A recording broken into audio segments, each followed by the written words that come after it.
As we come out of the Kingdom of God series and look forward into Easter, I wanted to talk about a story that's actually in all of the Gospels. It's the story of Jesus' entry into Jerusalem. And I'm going to be reading from Luke in chapter 19, beginning in verse 36. As he rode along, the crowd spread out their garments on the road ahead of him.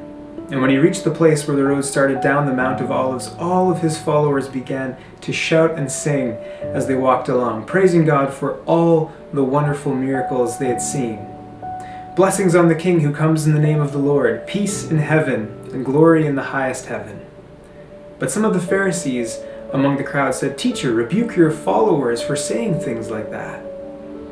He replied, "If they keep quiet, the stones along the road would burst into cheers."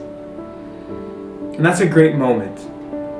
But it's paralleled by another story in the Bible that happens a little bit later. See, here Jesus is coming down a mountain, down a hill into Jerusalem to cheers, but later, after his trial, he'll leave Jerusalem, go up a hill, and instead of being surrounded by a crowd that's cheering for him, he'll be surrounded by a crowd of people who are mocking him and spitting on him and calling him terrible names. That's an interesting transition.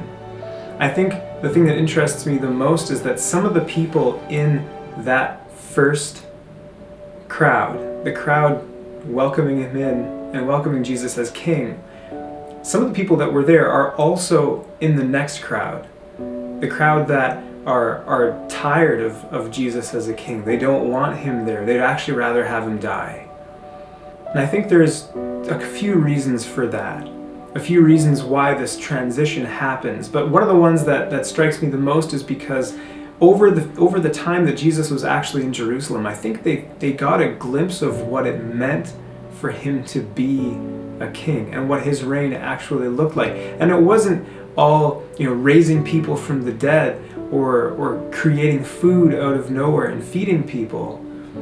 Jesus' reign actually meant some hard work for the people who were going to follow him. It meant that they actually had to let a part of themselves die.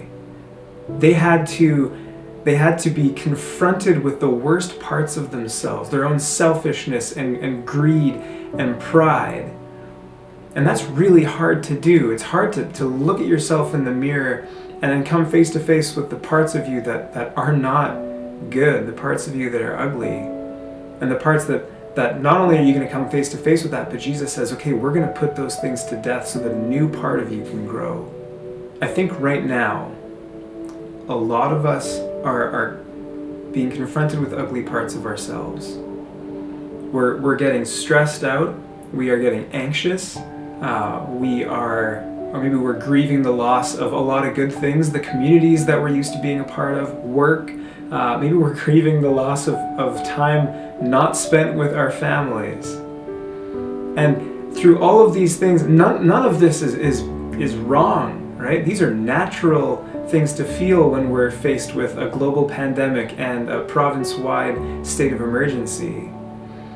But when we feel these things, it's easier for us to suddenly come to grips with the worst parts of ourselves because they're coming to the surface. There's just less opportunity, less capability for us to keep those things down. And as we come face to face with those things, the worst parts of ourselves, are we going to say that, what, following Jesus is too hard, it's too inconvenient, he's asking too much of me, right? In this moment, I can't follow Jesus. I'm going to take that crown back for myself. Or are we going to welcome him in and let him change the parts of ourselves that we come face to face with? Are we going to do that? Are we going to let him transform us? And maybe we won't do that with cheers, right? Maybe we'll do that with tears, or maybe we'll do it through gritted teeth. Or, it's probably going to be a mix of both.